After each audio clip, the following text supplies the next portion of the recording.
जानु नपर्ने अवसर पाइने भनेपछि अवसर के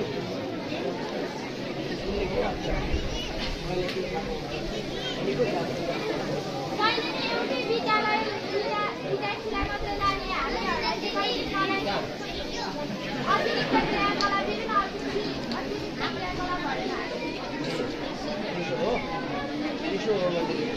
यो कम्प्लेन गरेर चाहिँ के हुन्छ कम्प्लेन त कति गरे गर्छ तर सुन्ने हैन के जवाब अहिले आउँछ भोलि पालो आउँछ भन्दा भन्दै दिनै बिताइसके एकजनालाई मात्रै कि अरू धेरैलाई त्यसो गरेछ अरू सबैलाई भनेछ सबैलाई पालो नरिया छ कि तिमी एकजनालाई मात्रै नरिया छ म मात्र कहाँ हुनु र मेरो अरू साथीहरूले पनि त पालो पाएको छैन नि ए त्यसो भए त पालो आउँछ कि भनेर कुर्नुपर्छ दोहोरिएको छ कसैले म कुरे हो पालो त एकजना पछि अर्कोलाई दोहोऱ्या छ दोहोऱ्याएको त छैन नि नदोहोऱ्याएपछि त पालो आउँछ भन्नुपर्छ पालो आउँछ भन्नाले के हर्नु कहिले नि आउँदैन पालो एक वर्षमा कतिपल्ट पालो आउनुपर्ने सेड्युल बनाएको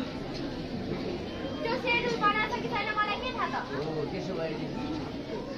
कसले कतिखेर पालो पाउँछ भन्ने पनि कुरा सेड्युल बनाउनु भनेर हामीले भनेको फिजिकल सुन्दैन त्यसो भए म भन्नु त तपाईले भनेको कहाँ सुन्नुहुन्छ र मेरो मैले भने सुन्नुहुन्छ कसले भने सुन्नुहुन्छ अभिभावकले भने थाहा छैन मलाई विद्यार्थीले भने सुन्नुहुन्न मलाई के थाहा त के थाहा छ मलाई यही थाहा छ कि मैले अवसरै पाइनँ अवसरको लागि चाहिँ कोसिस गर्नुपर्छ र भन्नु पनि पर्छ आफ्नो मैले गरेँ त हो नि तपाईँलाई मैले जहिले नि भन्छु अर्को स्कुलमा छ अर्को स्कुलमा पनि त त्यस्तै होला नि सागै पनि त्यस्तै त होला त्यसो भएदेखि स्कुल सँगै मसँगै लिएर गएर कुरा गर्नु हुन्छ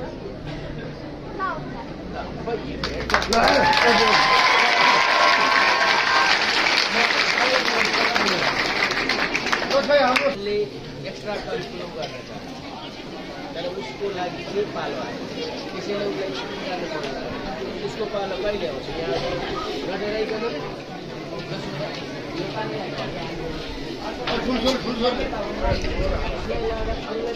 अरूको पालो मिचिन्छ कि उसको पालो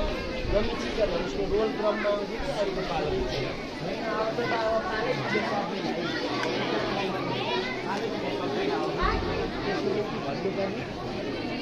उनीहरूलाई पालो आउँछ भने विश्वास बनाउनु अब भने त छ अर्को पालि उसलाई नै लगाउँदा चेक गर अनि ऊभन्दा पहिला अर्को बच्चाले पनि लगाएको छ कि छैन ऊभन्दा पहिले अर्को बच्चा उसलाई लैजाँदा अर्को बच्चा झन् रिसाउँछ कि रिसाउँदैन रिसाउँदैन नि पालै पिरो लैजाने हो नि त उनीहरूलाई त ए पालो त्यसो भए त्यो कुरा उनीहरूलाई पालो आउँछ पर्ख भनेर उनीहरूलाई आश्वस्त किन नबनायो बनाएको त छ नि विद्यार्थीहरूले बुझ्दैनन् देख्नु भएन सरले के भन्नु हुँदो रहेछ विद्यार्थीहरूलाई बुझाउनको निम्ति यसो हो भनेदेखि पहिलाको यो दिन पालो आउँछ पुरुषको यो दिन पालो आउँछ यसको पछि यसको आउँछ यो दिन यसको आउँछ भनेर यो सेड्युल बनाएर क्लास दियो भने सूचना पाइदियो उनीहरू आफै ढुक्क हुन्छन् नि पालो कहिले आउँछ तरिका त यो होला नि त होइन भइहाल्छ ल भयो भने आउँछ होइन है तपाईलाई मात्रै भन्नुभएको हो के सरले पछि त गर्ने हुन्न तपाईलाई म के थाहा तपाईँ काममा व्यस्त तपाईलाई के थाहा फेरि जाउँला नि त तिमीले घरमा आएर कम्प्लेन गर्नु मलाई फेरि लगेन मलाई त त्यही कार्यक्रममा जानु छ त्यही कार्यक्रममा लाने भनेपछि जानु माग्नु पर्यो जिद्दी गरेर मैले होइन तपाईँले पो जिद्दी गरिरहनु भएको हो नि म स्कुल जान्न भनेपछि जान्न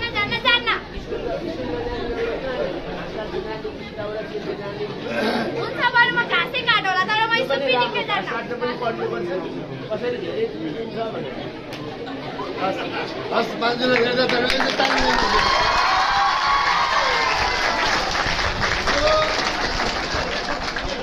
अहिले आएर मान्यजीले एउटा अभ्यास गर्नुभयो लजिकली यो के भने कमसे कम आफ्नो गर्ने बाटो त